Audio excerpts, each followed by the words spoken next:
Shalom. With the real Hebrew Israelites coming to you week in and week out, prophesying the return of the Most High. All praises and honor and glory to YAHAWAH, BAHASHAM, YAHAWASHI. Double honors to the apostles out in New York, a great millstone, and honors to all the Akim around the planet in the name of YAHAWASHI, teaching the truth and sincerity of the Most High. With that, we're brothers here in GMS Chicago. This is Brother Uriah, and this is young brother Shalah. All right, just want to do a real quick lesson, and on basically identifying who are the Hebrew Israelites today by our physical appearance.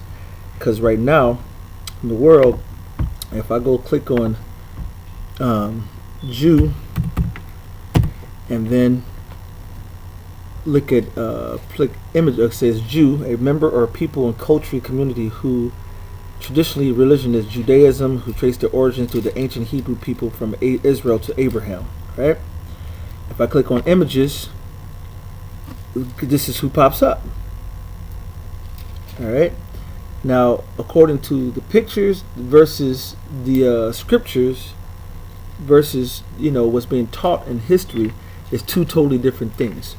So, the young guy wanted to bring out a couple less scriptures, and we're going to just be real quick to the point to prove, see if this is the Jew, or if now the spirit just say put in real Jew, and I'm gonna see if it changes, but I don't know. And then you see the real Jew. You'll see, okay, some controversy. All right. See a couple of blacks already jumping up there. All right. And it says who looks authentic, and then you have some questions on who's the real Jews. All right. Then now you see some brothers, and now it's a little bit different. Then you see a picture of YAHAWASHI, and so forth. Now, if I put in real Hebrew Israelites, all right, then it turns around and it's majority us, and then you see the pictures of who's who, and you can start finding out, wait a minute, something was whitewashed over time and over history. All right, like they say right here in the book of Job 9:24, the earth is given to the hand of the wicked. He covereth the faces of the judges thereof. All right, if not, where and who is he? And you'll find that they have a iconoclasm, which is taking old pictures and changing them from the dark complexions into the so-called white image, which is exactly what those white man did during the Renaissance period, which word Renaissance means rebirth. First Maccabees 3:48, and laid open the book of the law, wherein the heathen, the other nations, had sought to paint the likeness of their images, which is why they went into our scriptures, they went into our history, and they changed the appearances of our people into their people to confuse the world. So with that, we're going to go jump straight into the scriptures. What's your first one? Job 30 and 30. Job 30 and 30. Go ahead. This is Job 30 and 30. My skin is black upon me, and my bones are burnt with heat. All right, hold on 1 second. All right, read it again. Job 30 and 30. My skin is black upon me, and my bones are burnt with heat. All right, so let's see. My skin of me, skin, it's the Hebrew word iwar. At the end of the word makes it my skin. All right, otherwise iwar just would be skin. It says skin as naked, implication hide or leather. That's just plain skin. All right, my skin is black. That's the Hebrew word shachar, to be dim or dark in color. So it really don't mean black as in pitch black. It just means dark skin. So Job, which was a man of the Lord, which was a Hebrew Israelite out of the lineage of Abraham, Isaac, and Jacob, I would say out of the lineage of Adam down through Abraham, Isaac, and Jacob down to us. Job was in that lineage, and he said his skin was black upon him, and his bones are burned with heat, which means he was pissed off. He was going through affliction. He was hot. All right, if I'm heated to the bone, or my bones are burning, I'm even going through an affliction, or I'm pissed off. All right.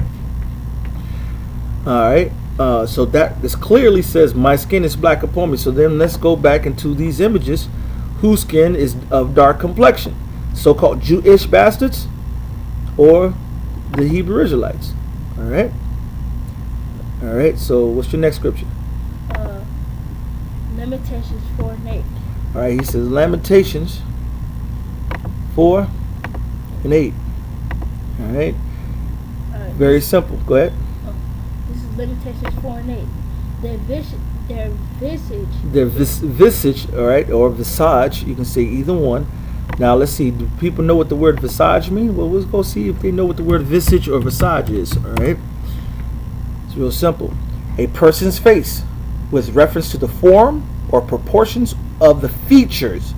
So basically the features, the form of a person and how they look. All right, the outer representation of a person. So let's see what the visage or visage, all right, go ahead. Is blacker than a coal. Okay, matter of fact, this is the Hebrew word for visage is Hebrew word tha'aram from, and that's the plural, but tha'ar or tha'aram, meaning the outline, the figure or appearance. So what it looked like. All right, their appearance, their visage or visage, is blacker than what? Coal. A coal. All right, then that's the Hebrew word chashak, to be dark. There's another one, to be dark. All right, dark. That means very dark, brown, dark brown skin. Because you ain't gonna see nobody just pitch black. You're gonna see them very, very dark brown, varying degrees of brown. All right. It's blacker than a coal. They are not known what? In the streets. Okay, so their real heritage and culture is really not known.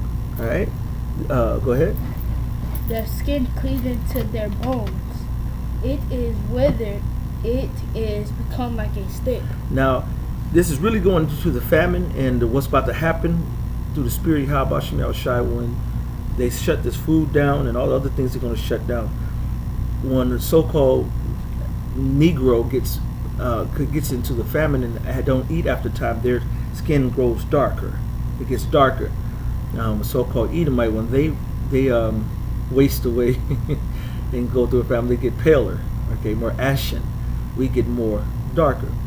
And it's talking about that, but that lets you know. But to get darker, you already have to be dark. Okay, go ahead. What's the next one? Lamentations 5 and 10. So go ahead.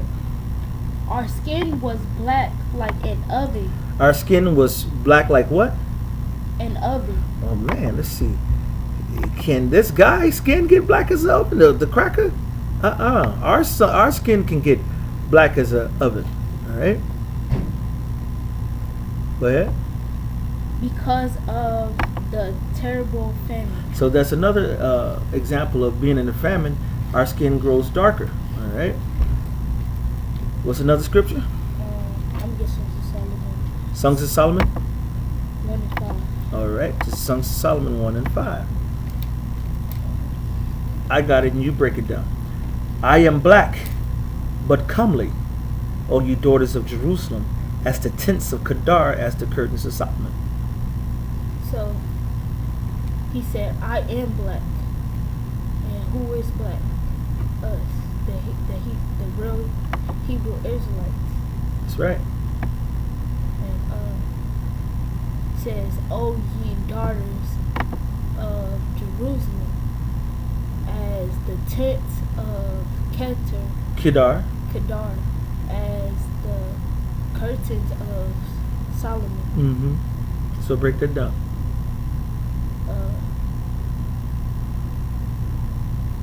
So basically talking to the daughters of Jerusalem. Who's that? Daughter of Jerusalem. Mm-hmm. Is it the Israelites? That's us. Exactly. That's really talking about descendants. You can look at that word daughters of, you see Banath, but it also, if you look at it, it says a daughter. All right. Hold on one second. So continuing on. It said, oh, you daughters of Jerusalem. Daughters A daughter used in the same license as other terms of relationships. All right, apple, apple of the eye, branch, company. All right, town, village. It doesn't just mean only a daughter. It also means the descendants of Israel. That's so it's the Israelites. And to prove that real quickly, was it Jeremiah? Is it 5 and? I know where it's at. And we want to play. Well, I'm just going to go straight there. Liken, comely, delicate. All right. Jeremiah 6 and 2. I was about to say 5 and 2. I have likened the daughter of Zion to a comely and delicate woman. So he says the daughter of Zion, the descendants of Zion, is a comely and delicate woman. All right. That just letting you know sometimes he refers to all Israel as a woman. Because the Most High said he's married to you. Here's your bride, to YAHAWASHI, who's the groom, and we're the bride. All right.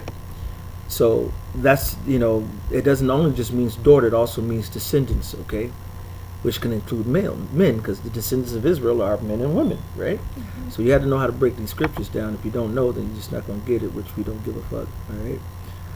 So back to Sons of Solomon, the 1st chapter, the 5th verse. I am black but comely, O ye daughters of Jerusalem, ye descendants of Jerusalem, as the tents. All right, we all know what a tent is. It's a tent of Kedar. Now that's Quadar, which means dusky of skin. All right, or the tent.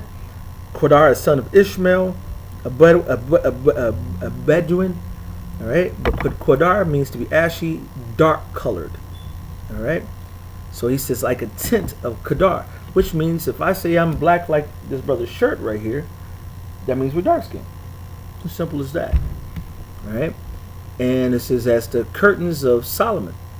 What's a curtain? Piece of fabric that hangs on the wall or over a window or something, right? If you say you look like a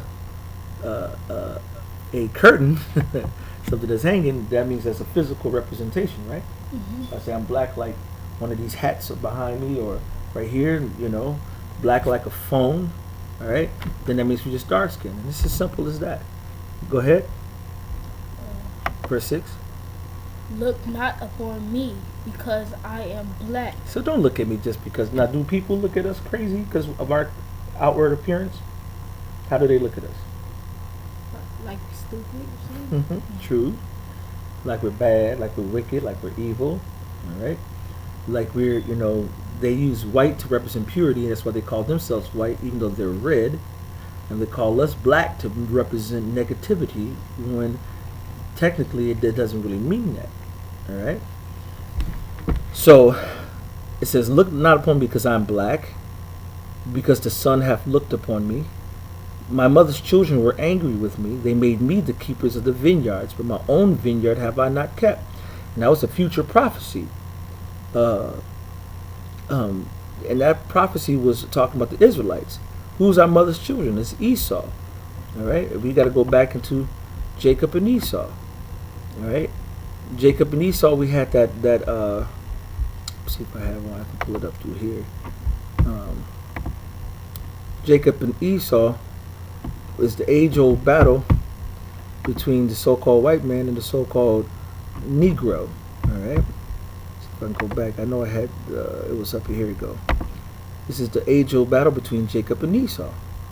You had Esau, which came out red all over like a hairy garment, according to Genesis 25 and 25. And then you had Jacob that came out black. All right? And our mother's children was angry of us. He hates us. He made us the keepers of the vineyard. Well, whose plantations have we been working on? Whose buildings in the country did we raise up and build up this country on the backs of our labor? All right. You have any other precepts? Last one is Jeremiah 14 and 2. Jeremiah 14 and 2. So Jeremiah 14 and 2. I got it. It's right here. Oh, you got it. Go ahead, read it. Jeremiah 14 and 2. Judah mourning, and the gates therefore language.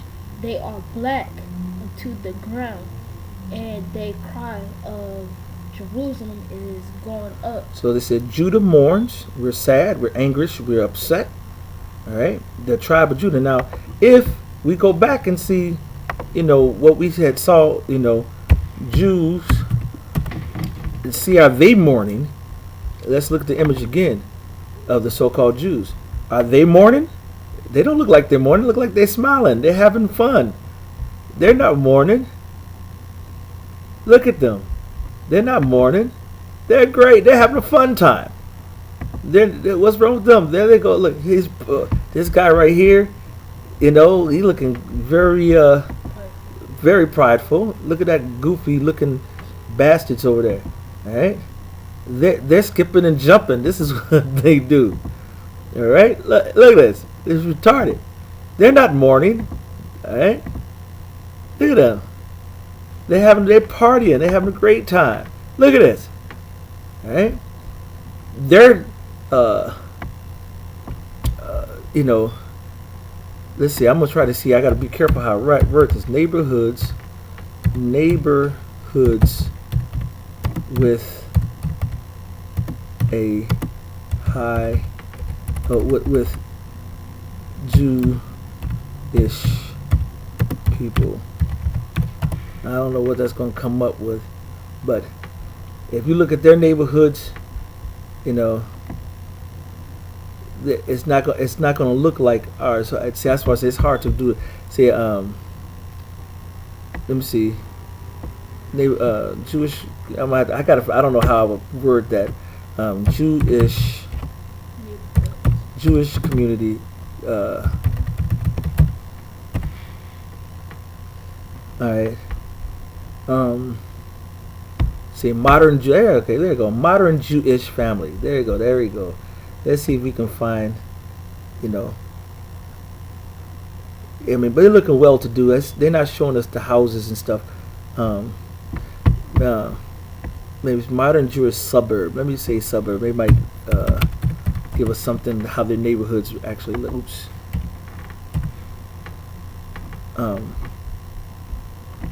Okay, I'm not finding really good neighborhoods, but I guarantee if you go into, this is good enough though. Look at that. This is how they look. They live in nice, and I would have to go into the different areas like here in Chicago, and maybe have to do it on the spot and going around their neighborhoods, because you'll find out that their neighborhoods are looking really nice. But if you look at African American neighborhoods, so-called, what they call us, even though we're not African and we're not American, African American neighborhoods. I can guarantee you our neighborhoods are not going to look like the so-called Jewish neighborhoods. Our shit look like shit, man. All right, you'll see us getting kicked out like this, or moving like this, eviction. All right, you'll see, our neighborhoods look real. Okay, I'm gonna have to do some preparations on that. We got to come back on that. But if you look at our neighborhoods in that area, you know what I'm saying. But it's gates thereof language is more than that, because you look into the word gates, it also means an entry and exit place. But that's where the Israelite rulers and judges communed before, or judged the people at the gates. So it also it talks about the leaders of our people. All right. After the dumbass nigga had to leave. And the gates thereof language. So gates also represents the nobles and the men of the Lord. All right, the righteous judges. But there are no really righteous judges except for men of the Lord, a great millstone, out on the highways and byways, on the corners out here teaching the truth. Outside of that, what you see, so-called niggas running the streets. All right, that's why there are gates language. So that's a multiple breakdown. It's twofold on many different levels. But the point of the whole scripture is they are black into the ground. All right.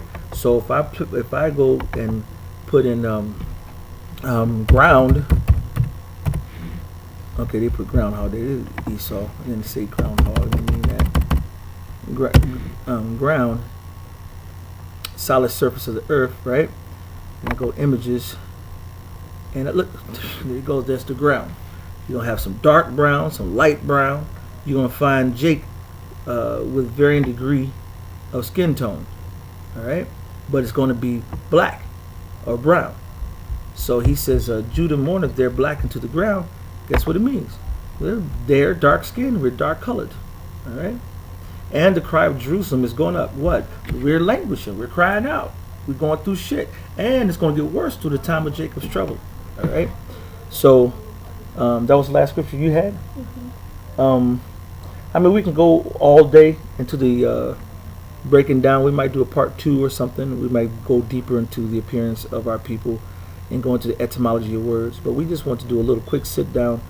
And, you know, we're all about edifying the brotherhood. And for a young man of, how old are you? 11. All right. He'll be at the age of reckoning at 12 in October. So, but with those few scriptures that we brought out, he can go cut a preacher right now. He can go cut Bishop Bacon, you know,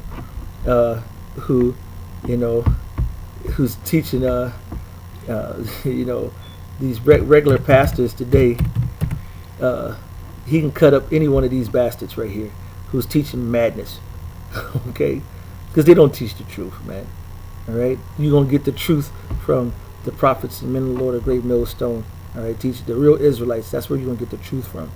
So we just wanted to bring out a quick lesson on that. The Israelites are dark in color. I'll end on this one, the revelation of YAHAWASHI, who they call Jesus Christ. If you go into Revelations, I'm just going to go straight to the point. This is revealing who YAHAWASHI and what he looked like. And his feet, YAHAWASHI's feet, was likened to fine brass. Brass is brown. If you don't believe brass is brown, let's go look it up. Let's go see what color brass is. All right, this is his feet was brass.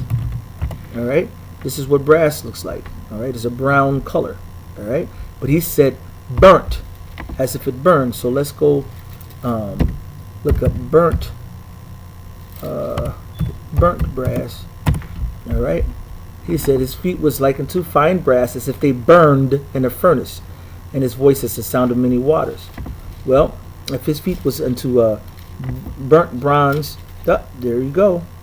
It is a dark brown. All right, so, and they got a good little thing right here. The Messiah had hair of wool, just like us, and feet as if they were burnt brass. So, you know, someone's lying, someone's telling the truth. I'm going to err on the side of the scriptures and say I'm going to trust the scriptures. So, with that, we're going to say all praises and honor and glory to Yahawah, BAHASHAM, YAHAWASHI, double honors to the apostles and elders out in New York at Great Millstone, honors to all the Akim around the planet, lifting up the name of Yahawah, BAHASHAM, YAHAWASHI, in truth and sincerity. With that, we're going to say Shalom, stay up and stay in this truth. Shalom.